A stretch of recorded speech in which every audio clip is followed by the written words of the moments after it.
Good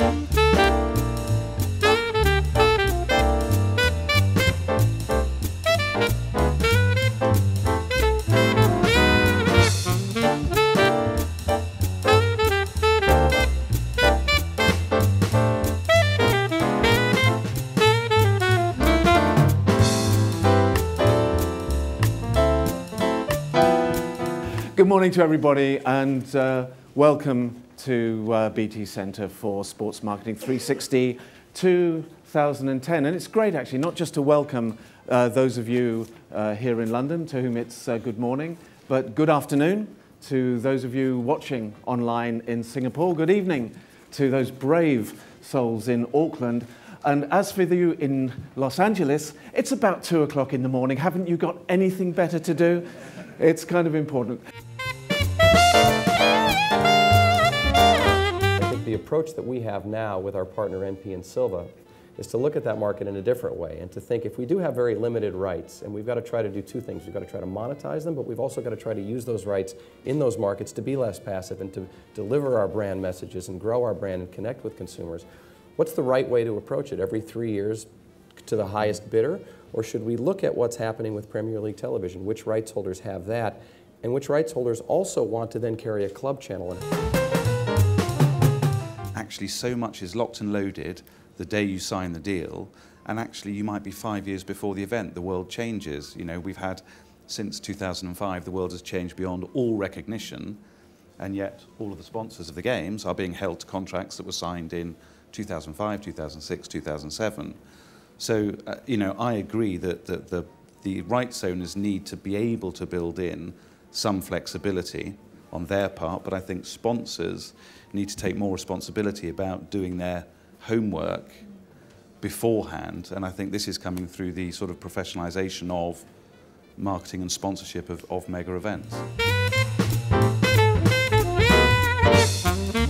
And something that is always kind of interesting working at Yahoo, in that we drive the brand like any other consumer brand, but we're also a media business.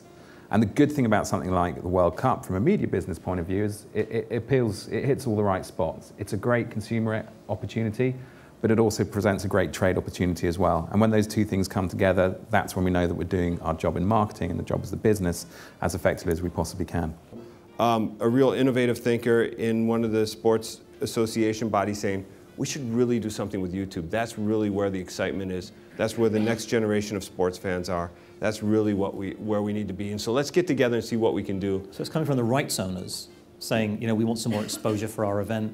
Can we do some stuff? Can we do something together? What about our sponsors? Do our sponsors want to be involved with this at all? You know, the IPL took a real risk with YouTube doing this because they were the first to do a major event, but the IPL had a different agenda than some of the traditional sports rights owners because they're trying to build a brand internationally. Speedo were, and still are, the best swimwear manufacturer in the world. I was fortunate I was with them. But I actually went through a stage when I was with Speedo. In 1996, I got an offer from Adidas to go with Adidas. Adidas, as you know, don't really do, they do swimwear, but they don't do it like Speedo do swimwear. I went with Adidas because they paid me more money. I was with Adidas for 2 years. I probably, in that time, had, I wouldn't say my worst 2 years of my career, but it was not the best 2 years of my career. Basically, it came down to, and what it taught me, it wasn't just about the money.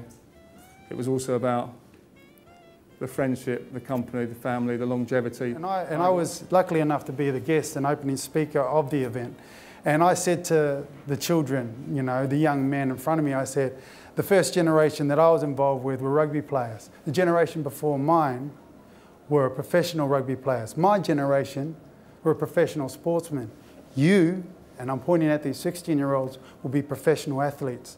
And the difference between a professional sportsman and the rest, a professional athlete and the rest of them is an athlete not only lives, breathes and eats and speaks his sport, but he starts to think of his role as a full entity with marketing, education, media understanding, legal understanding, and start to involve yourself in the complete picture.